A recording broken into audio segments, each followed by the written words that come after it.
Good morning, everyone. This is Diane Murray at Southern Art Gallery. And today I am so excited. I just got my samples of all the Primateks by Daniel Smith. This is in little sample dot cards called Mineral Marvels. It's very inexpensive, and it's a wonderful way for you to test out the Primatek series and decide which ones of these colors you are interested in. I have the dot cards, the 238 dark, I believe it is, dot card, but the Primatek samples weren't actually large enough to really to play around with on that, so I thought I'd go ahead and get this. I'm so glad Daniel Smith came out with these because it's very helpful, and it really helps you to decide which one of these colors, if any, you might want to play with.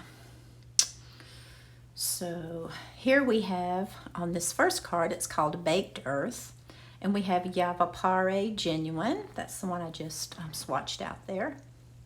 The next one up is called Sedona Genuine, and these are both from Arizona, I believe.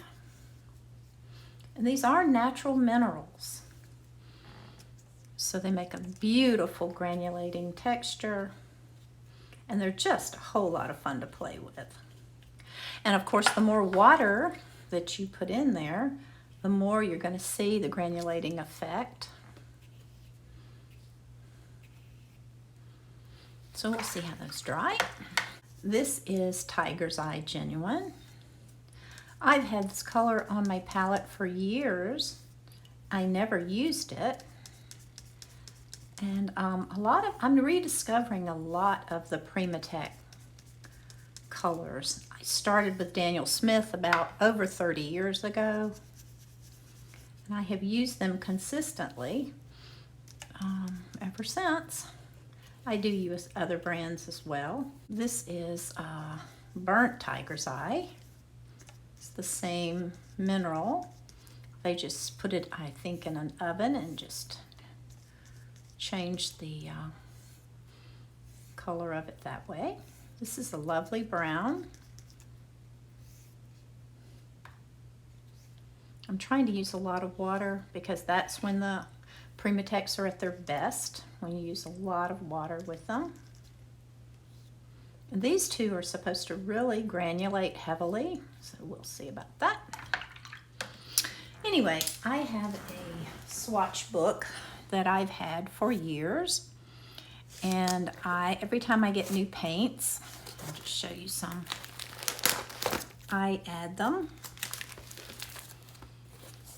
And this is how I keep up with all my paints that I've painted with. And you know, doing this over 30 years or 35 years, you collect a tremendous amount of paints.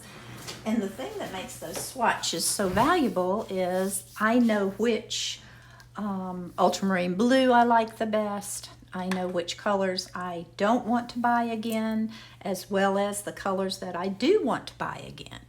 So that's how it's really helpful, those swatch books.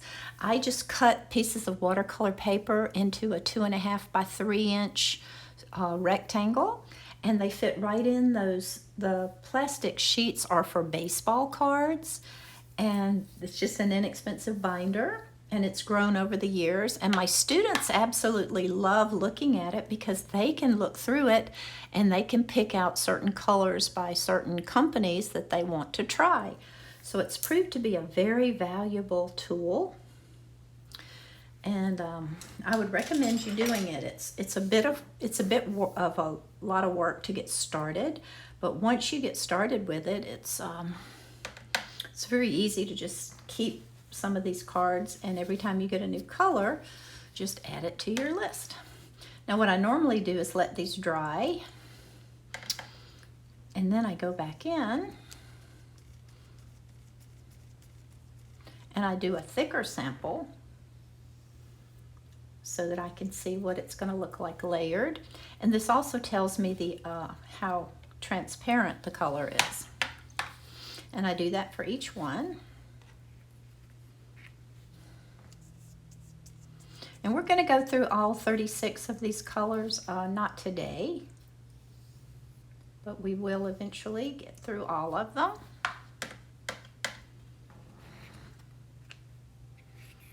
That tiger's eye is a bit wet. And do clean your brush well between the colors.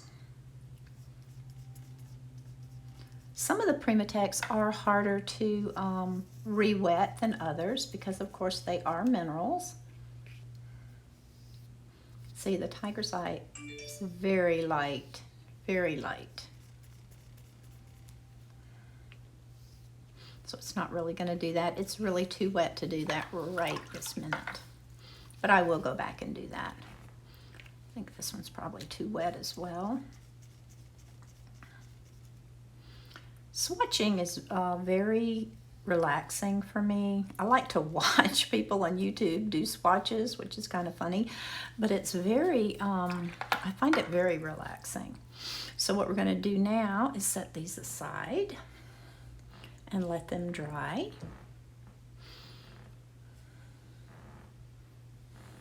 The Primateks aren't going to be as heavily pigmented as a lot of your other paints because they are natural minerals.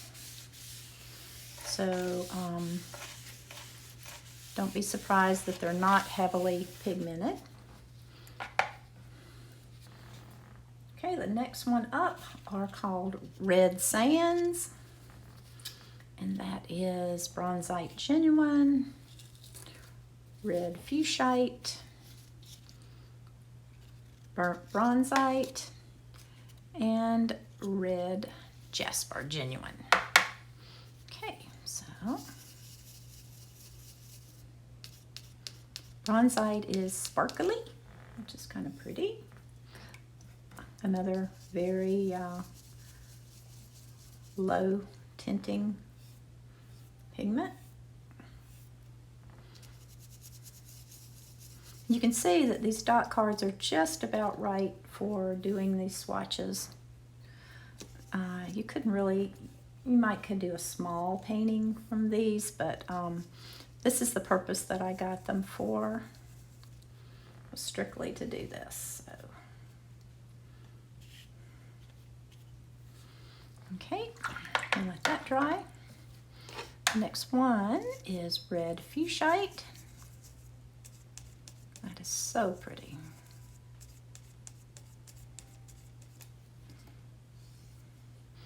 And that one is also sparkly.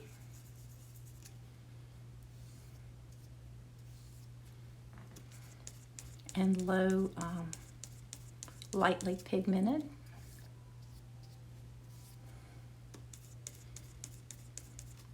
But when you're using the colors like this, you don't want a heavy pigment load because it's all about the granulation and the sparkle and the subtlety of these. That is very pretty. Okay, the next one is Burnt Bronzite Genuine. And I'm using a 1/2 inch flat brush here.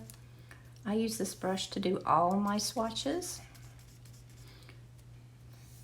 The more consistent you can be on your swatches, the better, because you're giving the paint the best advantage by not changing up the conditions.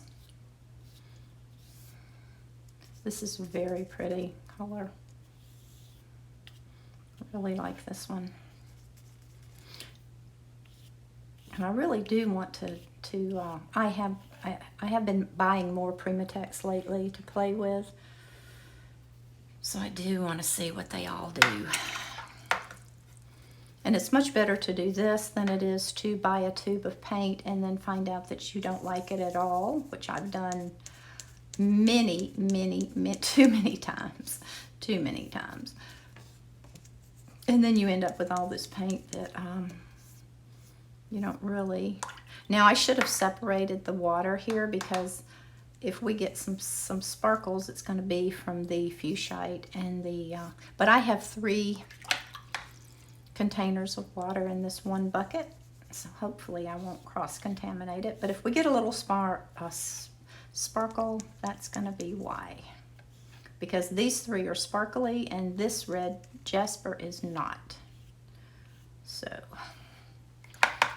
okay. And that's the red sands. And we're just going to move on since we're videoing this. I'm just going to put these up here.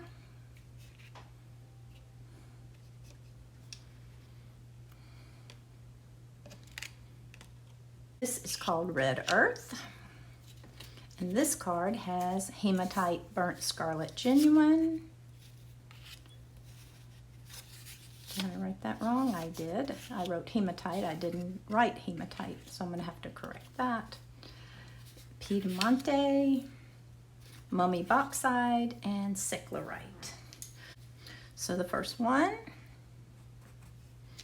is Hematite Burnt Scarlet Genuine.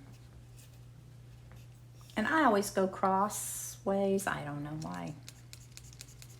Again, it's just for consistency's sake.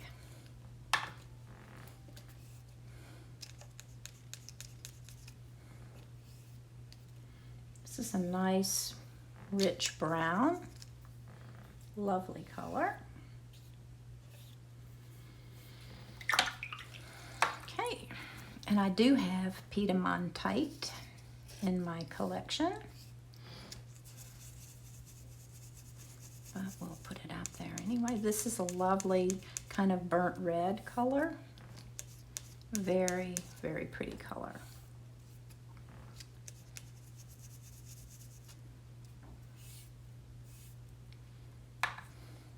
I'm trying to not get too much water on the little card itself, but I'm getting enough water so that this will granulate a bit.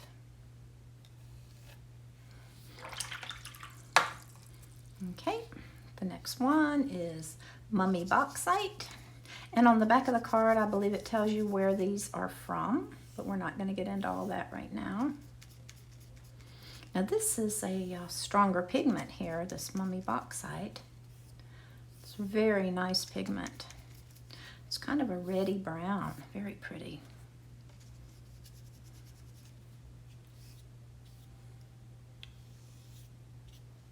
Ooh, I like that.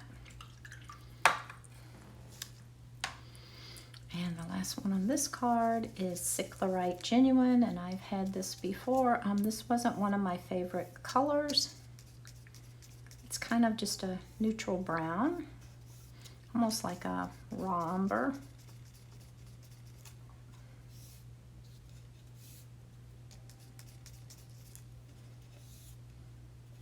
Right there, you see it.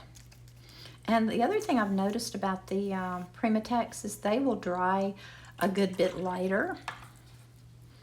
And that's true of any earthy pigment. It's not an uncommon thing for earthy pigments to do that.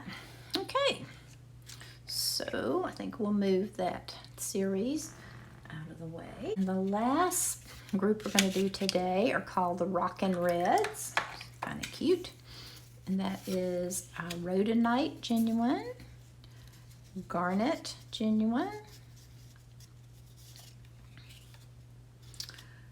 Minnesota Pipestone, and Bloodstone Genuine. I'm very curious about Bloodstone, so we'll see.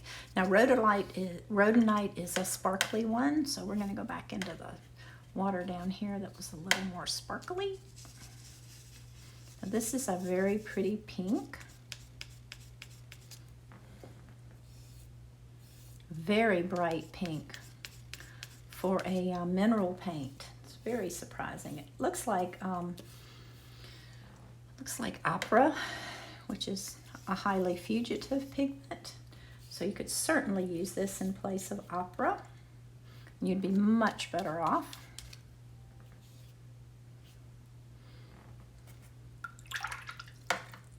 Okay. The next one is Garnet Genuine. Let's go in clean water up there. This is quite an orange pigment. Very dark orange. Nice, nice color. Very pigmented. Very pretty color. I like that.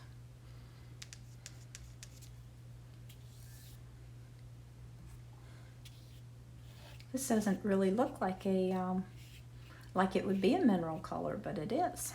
And that's pretty interesting. Okay. Very bright colors for the Primateks. The next one is Minnesota Pipestone Genuine.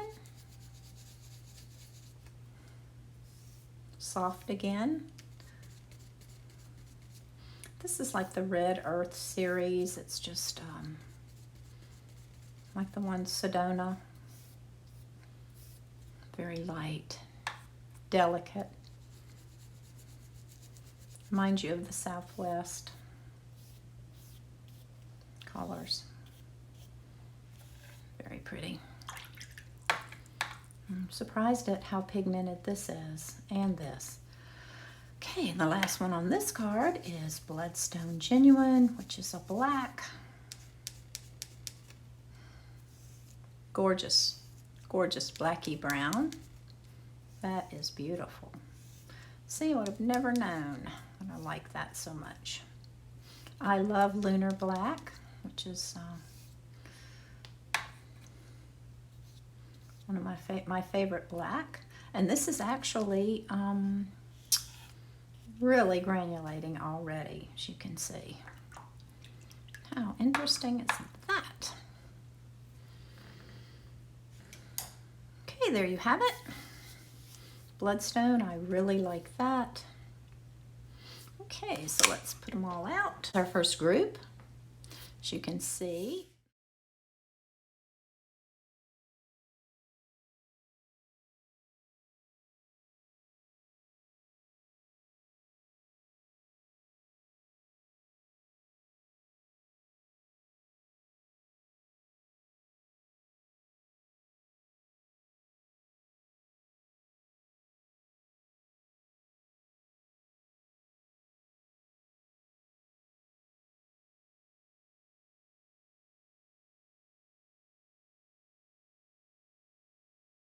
We have the Red Sands.